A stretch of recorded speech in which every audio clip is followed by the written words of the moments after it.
Well, hello everyone, I'm LA Little and this is your daily NeoTA Wrap. We take a look at these markets and we do it from a neoclassical perspective each time. We ask ourselves just one question: what happened today? What does it tell us about the coming days?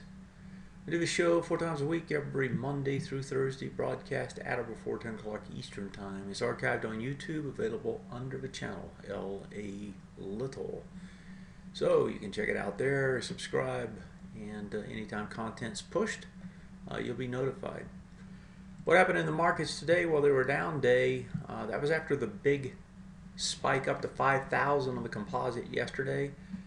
Today they're back up underneath it, 49.79, roughly 49.80, down 28 points, half a percent on the NDX as well. Russell a little bit worse, down 0.63%.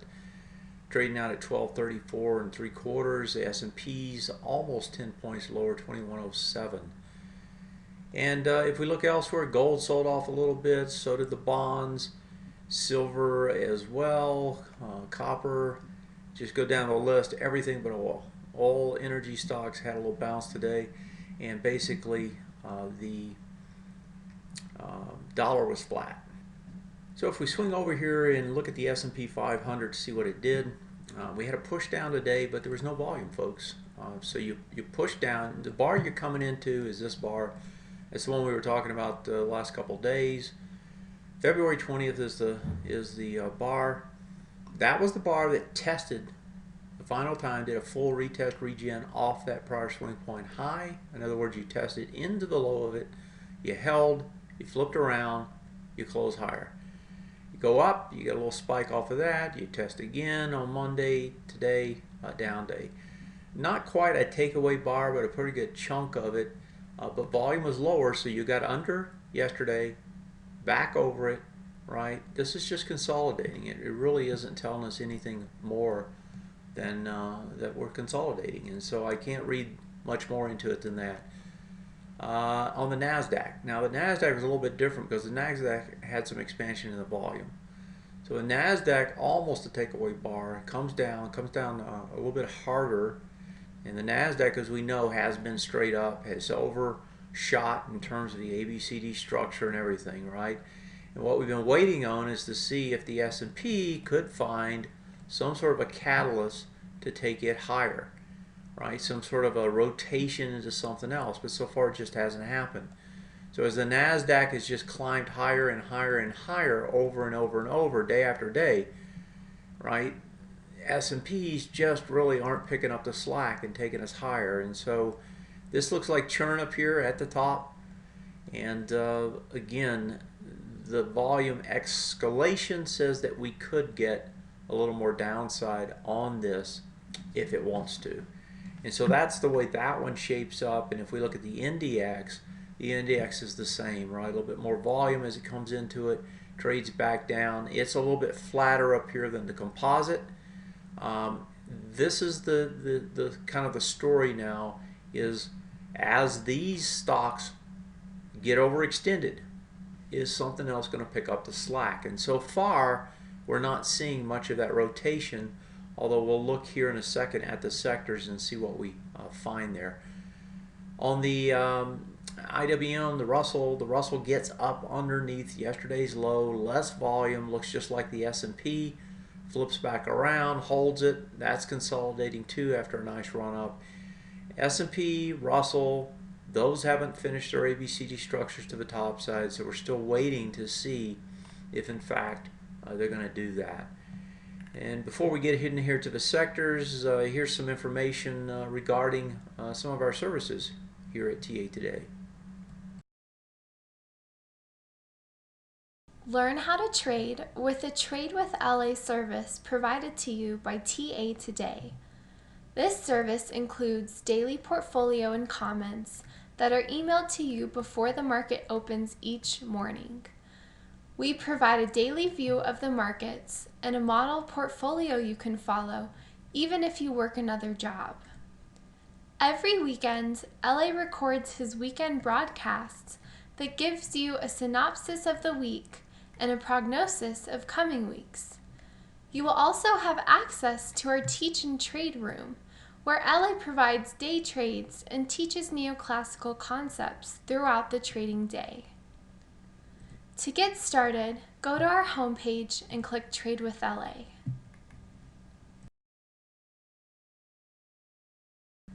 So as we come back here, we were looking and trying to say, okay, we're going to get some rotation, right? Because we've got some of these sectors that are just overextended, right? Just like the indexes on the NASDAQ and the NDX.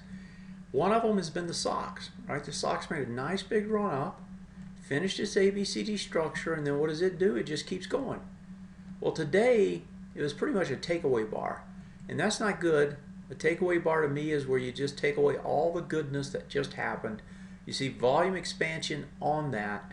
Remember, the big push up yesterday on this SOX was a result of takeover deals, right? Aruba Networks with Hewlett Packard going after them.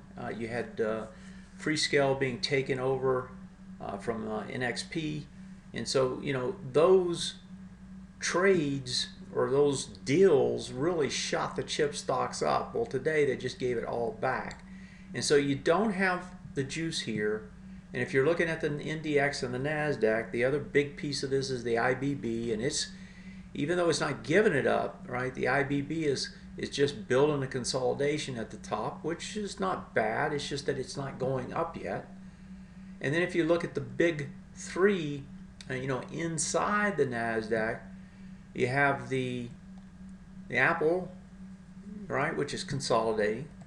You have Microsoft, which had actually had a pretty good spill, came back up. They've pretty much done what they were going to do.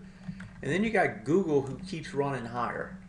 And so, yeah, you've got some good looking action here in Google. You're sideways in Apple for now, and Microsoft's still struggling. So the big three, SOX, IBB, right, that's the majority of what moves the NDX.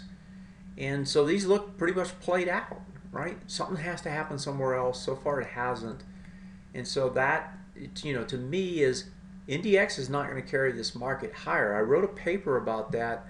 It was a good week or so ago. You can find it here. Will the bull market continue?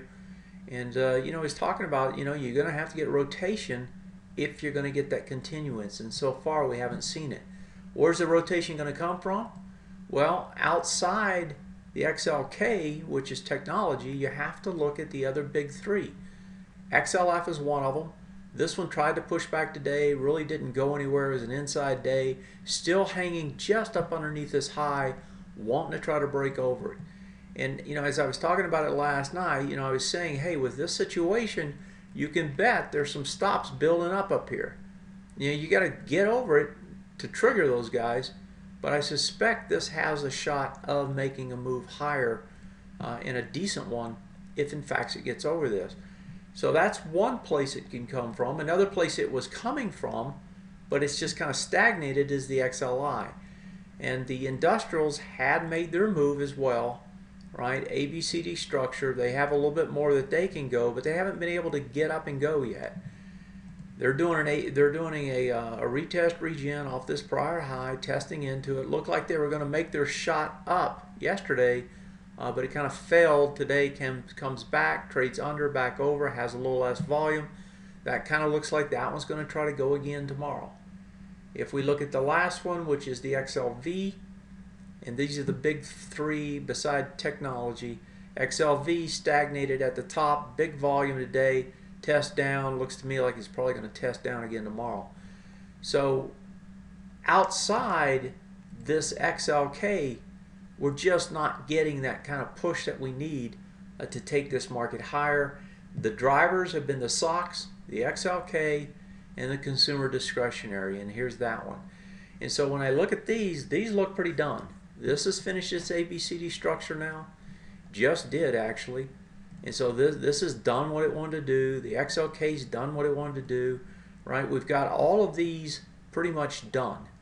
You're going to have to see that rotation. Money's going to have to go to those other sectors to keep this market moving higher if it's going to. If it's not, then we're going to get some sort of a pullback.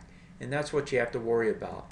One of the things I talked about last night was that we had, as a negative, we had extensions up in Europe that suggested they would probably pull back. And if you look at the CAC does pull back tonight, right? Comes back 2 days in a row now. If you look at the DAX had not given it up yet, but it did last night. It goes over. Actually, I don't know if it went over or not. Yeah, it actually did. It went over, back under. I'm not getting volumes anymore on these, unfortunately, so I can't read the volumes. We also had Hong Kong trade down pretty hard last night. Big spike down, about 2% it looked like. 2.2%. You know, and that was after a rate cut. And so, and then we'll look at the other one that's been, you know, zooming up is the Nikkei. Nikkei goes up there and it's kind of hung. This has finished off its structures. So, you know, when we look across the ocean to Asia and to Europe, you know, they want to consolidate. And so, you know, it wouldn't be surprising to see some sort of sloppy consolidation here in the U.S. equities as well. The only other things that we talked about last night, we haven't talked about tonight, and I'll flip to those. And the only reason is because they didn't really do anything. If we look at the dollar, you know, the dollar's still hanging at the highs, but hasn't taken off, and that's a good thing. And if we look at the TLT, that's coming down and trying to test those lows. So the real test here is going to be, can the TLT break down? If it does, that typically bodes well for financials and bodes well for the general market. If it holds here and flips around and starts back up, right, then it's building out some sort of a range. And when you get a very strong market, you know, come down like this one has, it could be that this is that range. We just don't know yet. And so we could have ranges, you know, inside the range, right, that are lighted out like that, and we just don't know if this is the end, or we don't know if we're going to get another one down. And so that's going to be the big question, is what does it do with the swing point low? Looks like it is going to try to test it, maybe as early as tomorrow. Let's flip over and consider the viewer questions that are out there.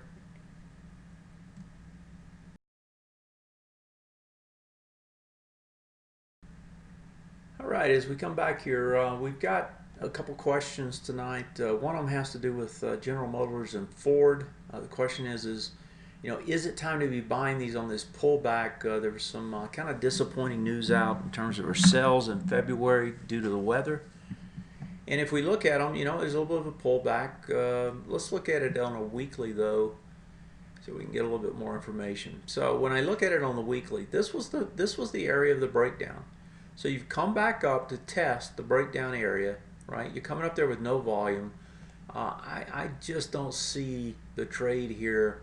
This is going to have to build out more of a base. I mean, this could easily come back into this area again. So I wouldn't be in a hurry on Ford to do anything. Let's take a look at GM, see if it looks any different. So we'll look at it here on the daily first. So the GM looks a little bit better. It's holding up there pretty nice. Has a nice big spike up on volume back here around, looks like about 36. And takes out the highs. Okay, so let's look on the weekly. Yeah, this one actually looks pretty good. So GM's attacking the highs, and it's doing it with some you know, nice volume characteristics. And that pressed right there into this high, which has no volume, is a good sign. I suspect this is going to get up and over here and try to walk higher. So I would, yeah, I would like this anywhere down in this area would be a nice place to pick it up, right? You're going to have good support, right? Your risk is here, right? Somewhere down here. You've got good support in this area. Really shouldn't trade back below that. So the closer you can get it into that area, the better. That's kind of the way that one shapes up. And when you look at this compared to Ford, you know, what we just saw Ford was a big breakdown bar, remember? Well, that was this area here. You see how it came up to it, back under it, then it, you know, came back up and got over it and then consolidated under it one more time and then got the push. That's the sort of consolidation that Ford needs to see in order to move higher. Okay, the other question says, what's my views about Indy? It's the iShares for India. Do you see any potentials with this, with the Indian market trading at all-time highs?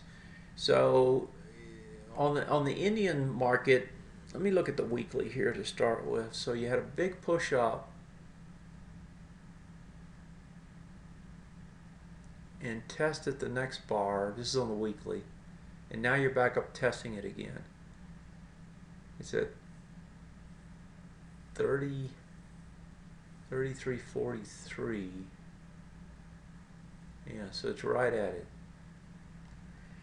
Well, at this point, you have to make it break out.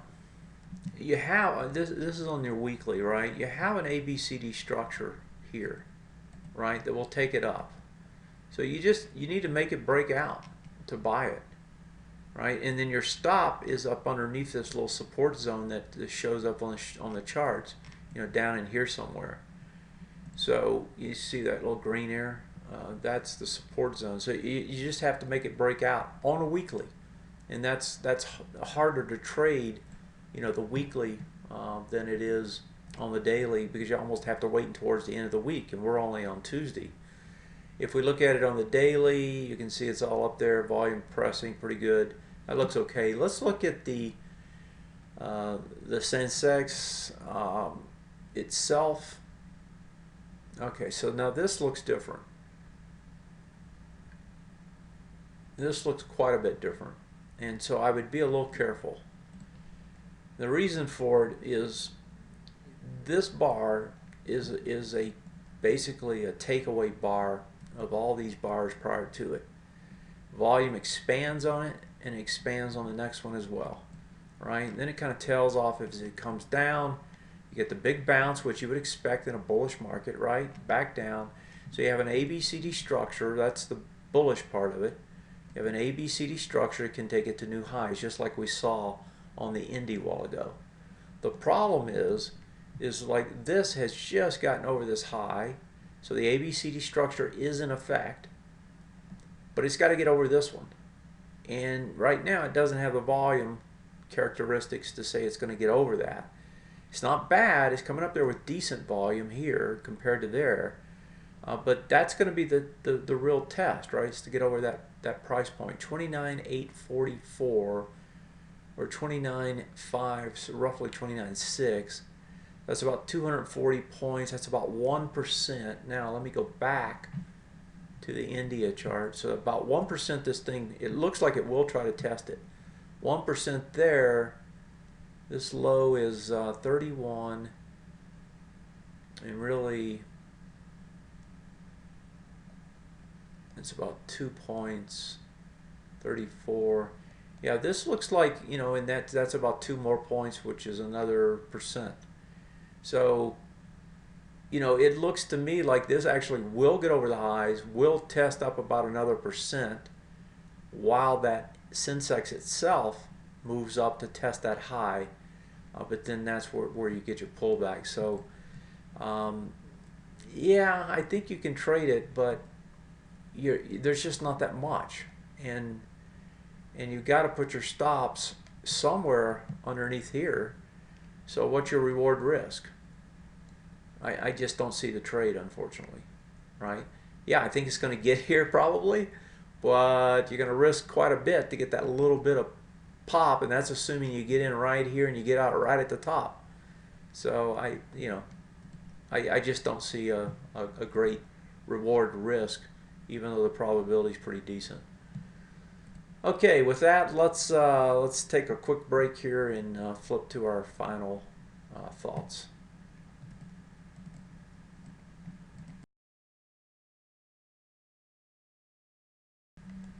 All right, so as we come back here and consider, what's going to happen tomorrow, the next day, the one thing I really never like to see, especially after a nice big long run, is a takeaway bar.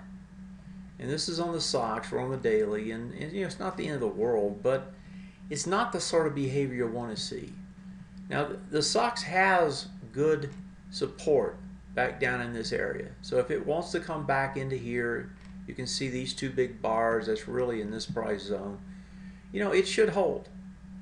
But, again, it's a large piece of the NDX. If this wants to come back another, $2, That's another decent amount, in terms of percentage. Today it was down almost 2%. That would be another 2% down again. It's it's problematic. You don't want to see that kind of declines in something that's moving the NDX like it is, especially when you have Google probably extended almost as far as it can go again, and Apple's consolidating, Microsoft not going anywhere, and you already saw in the XLV that IBB probably is going to try to trade lower again. So when you put all those together, right, this part of the market is not going to be helpful. It's going to be hurtful most likely. The big wild card, if anything, on the NDX is Apple, because if Apple starts moving, it can take the whole sector with it, the whole index with it actually. But when I look over at the S&P 500, it doesn't look too bad. Actually traded well today. And when I look at the Russell, it's the same thing, traded well. So I'm left with the same thing I've been left with pretty much 3, 4, 5 days now. Other than a small read here and there, most of it's been pretty mixed, and it still looks pretty mixed. And that's in front of a slew of data. Plus, you got Bank of England, and you've got the ECB meeting on Thursday. Bunch more PMI numbers, and then employment numbers on Friday. So the data is not going to get any less. There's a lot of data tomorrow, more big data on Thursday, and then employment number on Friday. That seems like a recipe for more chopping and bouncing around than anything. And with mixed signals, I don't dislike what I see. Consolidation here is fine, but I don't see it just charging it back up as a result. Big wild card probably is Apple, if anything, and maybe that data will sway things, but the data is going to have a hard time because you've got ECB on Thursday. The traders are anticipating what they're going to say at this point. So I think that's going to be probably the big news this week. Employment number, most of the data is kind of cooked in probably, unless we had a huge surprise in one of those. Okay, so that's it for tonight. I think that gives you a good feel for where we're at. There's good pockets. In most cases, there's some pockets that you can trade. Some individual stocks you can trade, some post-earnings plays. We did that today, made some money on one of those. But pickings are kind of thin here. You got to be kind of careful until this market gets ready to rumble one more time. With that, I bid you good night. Have a great one. Take care.